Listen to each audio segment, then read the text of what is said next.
I am actually just going to tell a case story of one to two patients that I have worked with.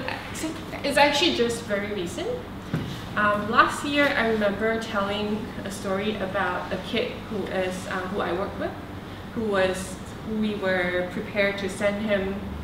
It was at his end of life, so it was sadder. It was a very fragile time. But this year, I think I want to do something different. I'm going to talk about a kid, a teenager, or two of them, who are working with their identity, being a patient, as well as a teenager and a person of their own.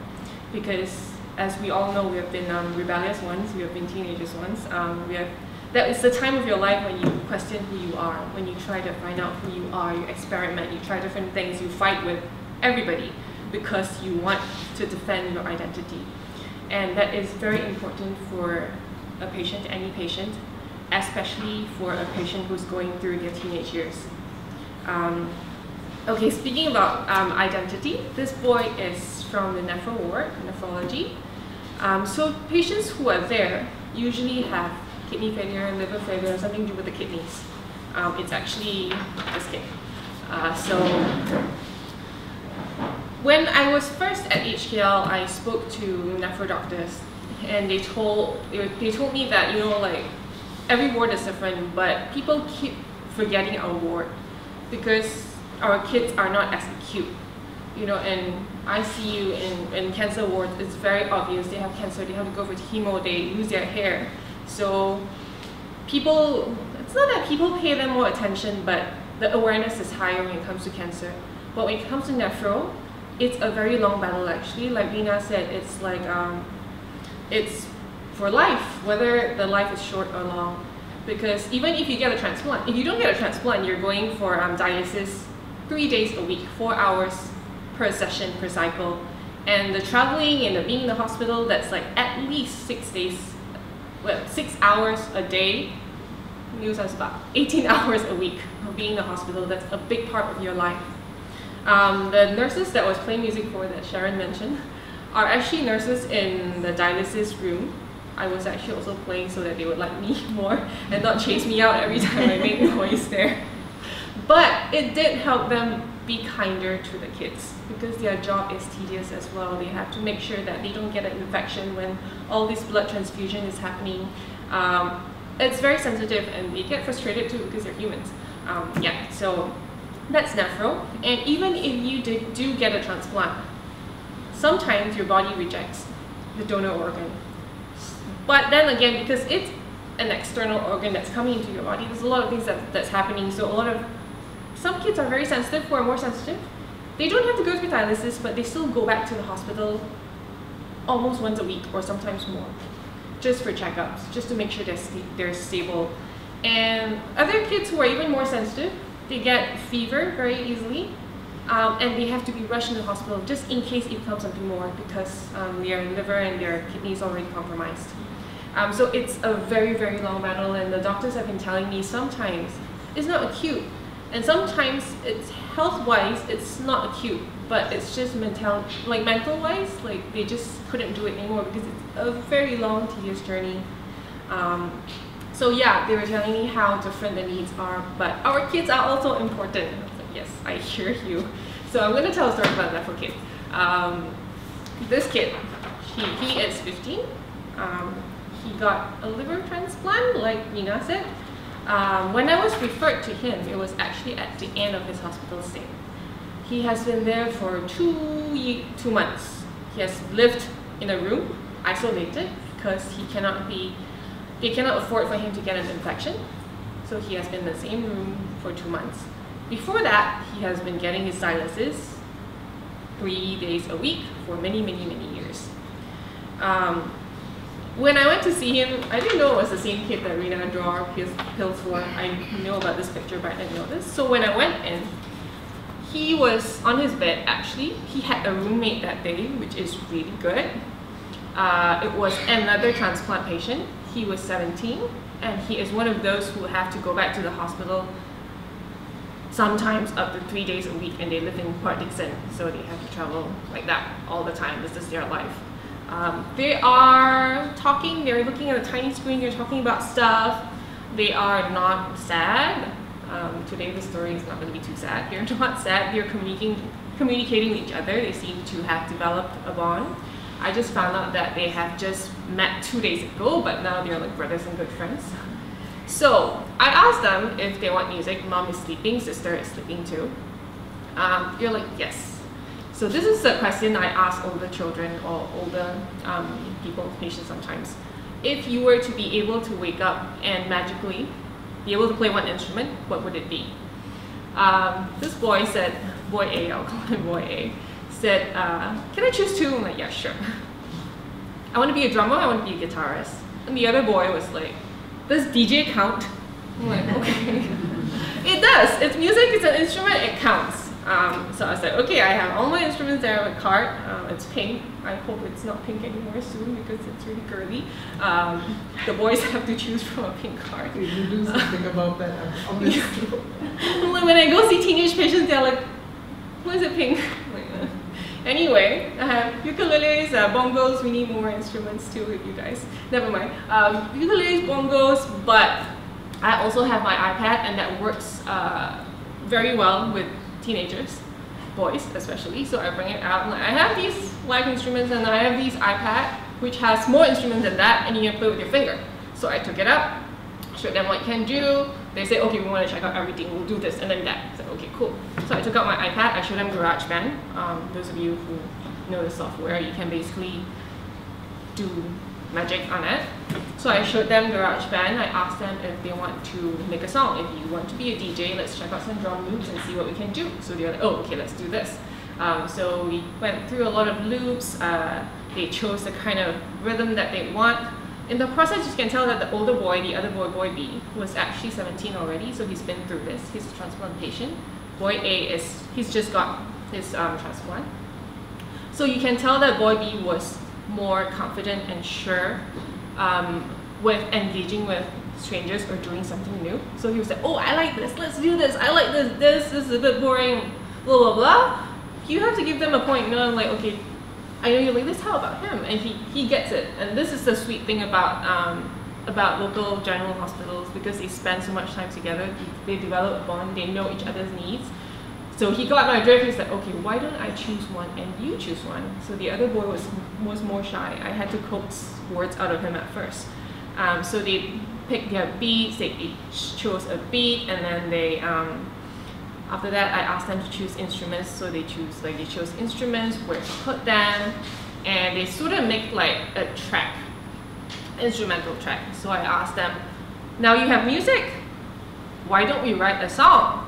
And they're like, what song? I'm like, I don't know, what song? We're in the hospital, like, what do you want to write about? And this is where I think creative arts, music therapy is very important. This is an outlet of expression, very important outlet of expression.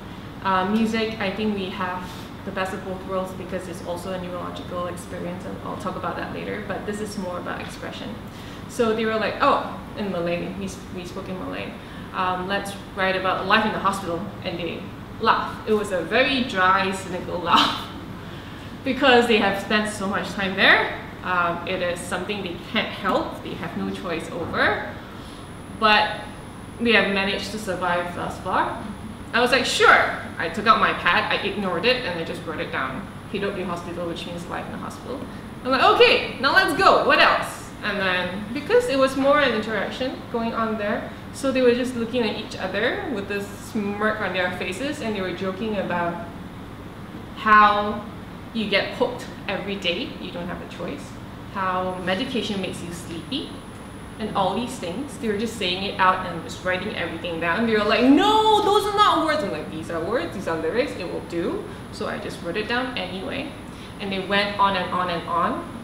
They were laughing, but it was more dark than anything. You can tell that they have accepted this as part of their lives, right? So we wrote that down. And then we tried to wrap it over the track. So they did it. It took some convincing and some like guiding to get them confident enough to do it, but these boys are creative boys, they did it anyway. And then I realized that, we realized that, whoa, the music is too long, you don't have enough words, you need to write more. And I wanted to record them, so I told them I'm gonna run out to get my microphone, earphone, so I can record you guys. In the meantime, continue writing.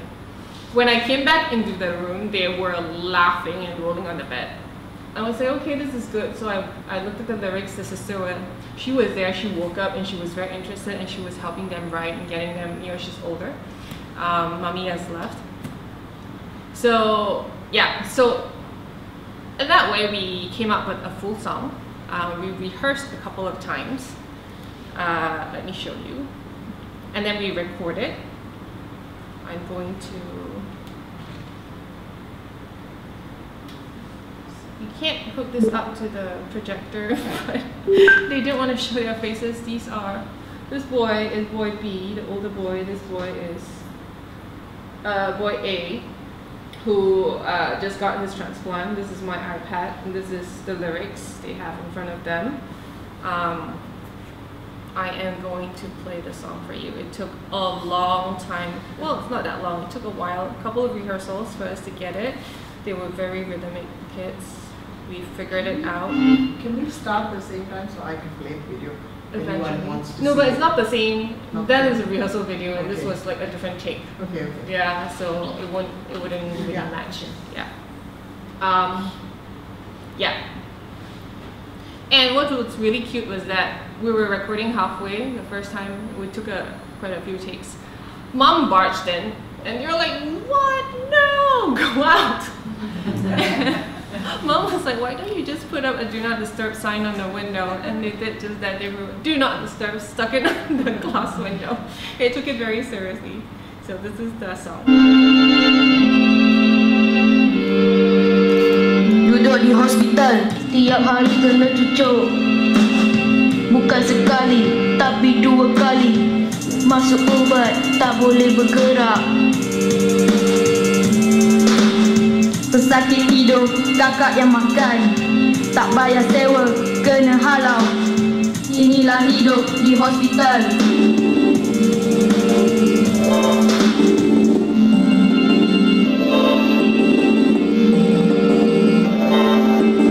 Malam-malam, intai orang.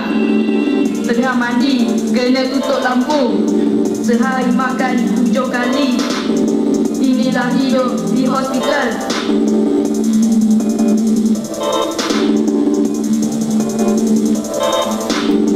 Usyana, lawa-lawa.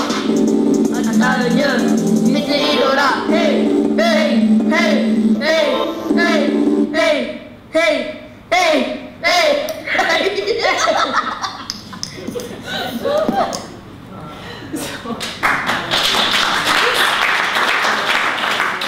The song, we did it in, including everything, talking and everything, we did it in 2 hours. I'm just going to translate the lyrics. It says, duduk di hospital, tiap hari kena cucuk, bukan sekali tapi 2 kali. We live in the hospital, we get poked every day, not just once but twice. Masuk ubat tak boleh bergerak. When you get medication in your body, masuk ubat means it's, I think they're referring to having it, through the tube. You can't move. Pesakit tidur, kakak yang makan. So a lot of time, because of the medication, because of their conditions, they don't feel like eating. They just, like, the patient may not have, they just want to sleep. They just don't want to interact with anyone. It's depression, but it's what it is. So the patient is sleeping, the sister is eating his food. Tak bayar sewa, kena halau. I think this is a funny bit, where, because they become friends when they stay in the same room, but when one is ready to leave, your friend leaves, so it means like you don't pay rent and you get chased out of the room. Inilah hidup di hospital, this is life in the hospital. Malam-malam intai orang.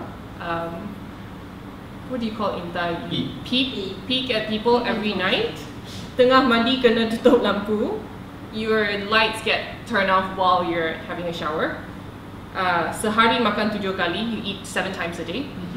Inilah hidup di hospital, this is life in the hospital. Usha nurse lawa-lawa, checking out pretty nurse.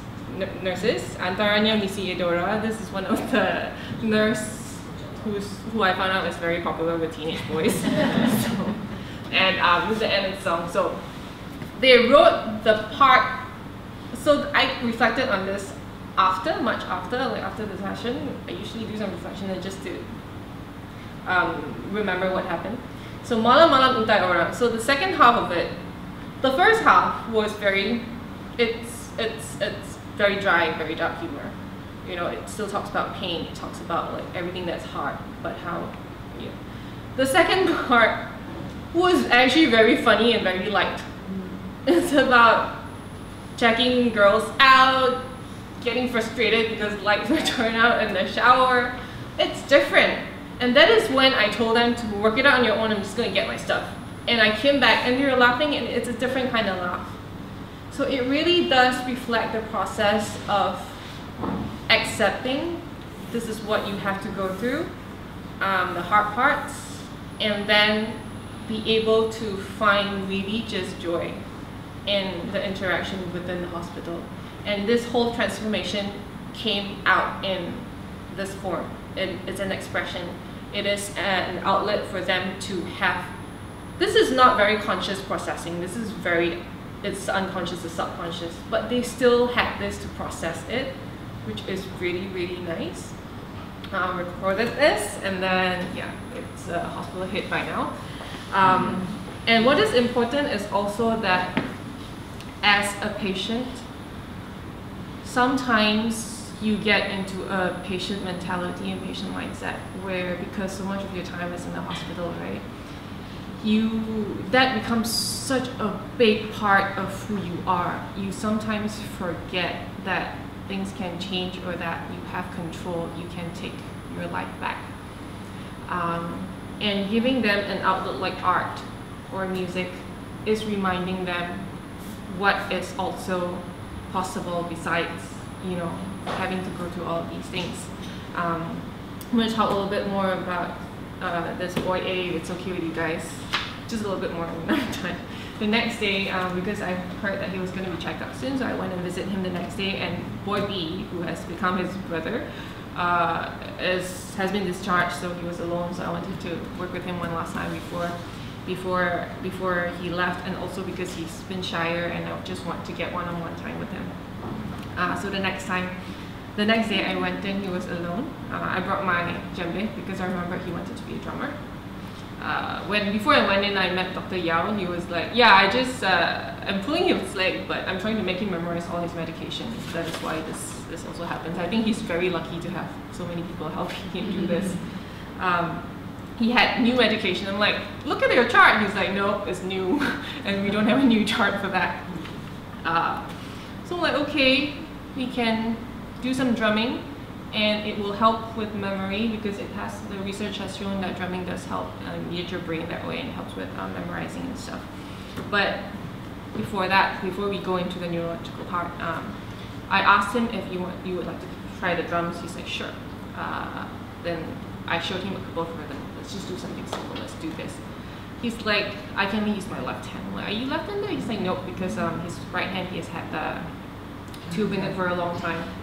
So it was not bruised. I was like, is it bruised? Is it a sprain? Is it anything? He's like, no, it's just painful. It's very painful. I was like, do you want to try? He tried. He's like, no, it's very painful. I was like, okay, fine. Let's just do your left hand. And we did some medicine chants. After a while, I think we ran out of variations for one hand. So I told him, why don't you try?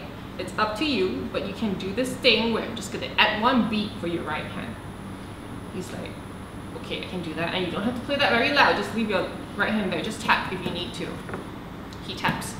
After the whole chant thing we did, I told him, why don't we just jam? Now that he thinks he's got his medication sorted, let's just jam. So we jammed a couple of songs, and like play whatever you want.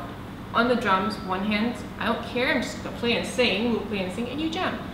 And he did. Slowly, he used two hands. At first it was one hand, then it became two hands, and then it got very loud. The drumming got very loud. People were peeping in because it was very loud.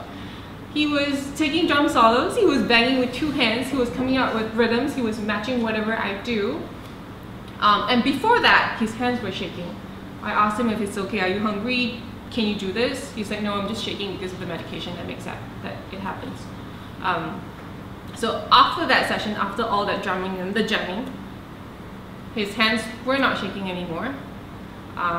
He used both his hands very happily, and he told me, wow, I can't stop myself. I don't know what happened. I can't stop playing, which is really good. He doesn't feel pain anymore. Then he told me after that, I think maybe I could be a musician. He is very, very musical. I told him, yes, sure. And whether or not he pursues music or whether or not it becomes a bigger part, a longer part of his life, what happened then was that identifying with pain, this is with a lot of patients I work with, right? Doctors will tell you, I don't know if he can hear. I don't know if his hand can move. So the patients identify with that themselves because that is what people see and that is what people reflect to them. But what you reflect or what you give them a chance to, when you give them a chance to create their own identity and their own reality, it changes, you know? So even for that split second where he contemplated being something else, for me was good enough. Like whether or not he eventually becomes a musician, that was good enough for him to think, wow, this is what I can be besides being a patient.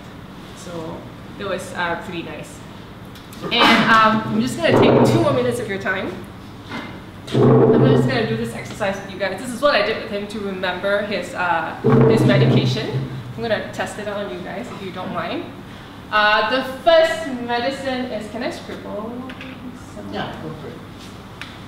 No, actually it's fine. The first one is called ranitidine. Can you say ranitidine? Ranitidine. The second one is clopidogrel.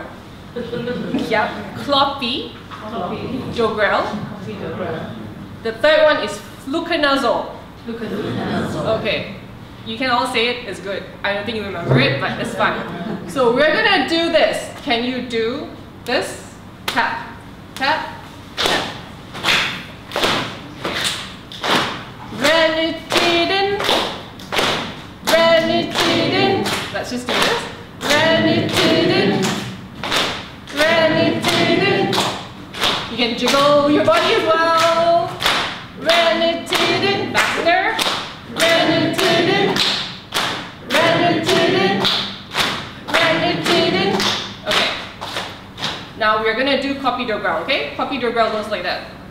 Clopidogrel, clopidogrel, clopidogrel, clopidogrel, clopidogrel, clopidogrel, ranitidine, ranitidine, ranitidine, ranitidine, clopidogrel, clopidogrel, clopidogrel, clopidogrel, clopidogrel, fluconazole, fluconazole, fluconazole, fluconazole, fluconazole, fluconazole, ranitidine, ranitidine, ranitidine, ranitidine, clopidogrel, clopidogrel, clopidogrel,